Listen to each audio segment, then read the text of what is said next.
Olá, eu sou a Vivi De Gaspari e eu vou apresentar para você a pochete Anastasis. A pochete Anastasis é uma pochete no modelo cinto. Ela tem passantes aqui na parte de trás que possibilitam a troca do cinto por vários outros modelos e até mesmo usar sem o cinto como uma carteira de mão. Ela tem um tamanho ótimo, que é compacto, mas ao mesmo tempo cabe tudo que a gente precisa.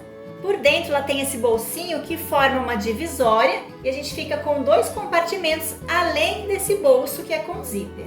Aqui no bolsinho nós podemos levar as moedas, as miudezas, cartão, aqueles objetos menores e que a gente quer deixar mais seguro no bolsinho fechado com o zíper.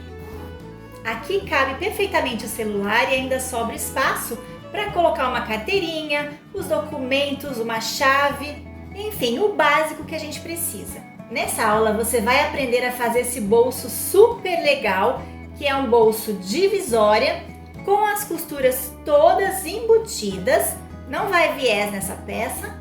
Eu vou ensinar você a fazer os passantes e o cinto com fivela utilizando tira de couro, mas também vou te dar uma outra opção mais simples, do cinto feito com tira para a alça e os passantes costurados na peça.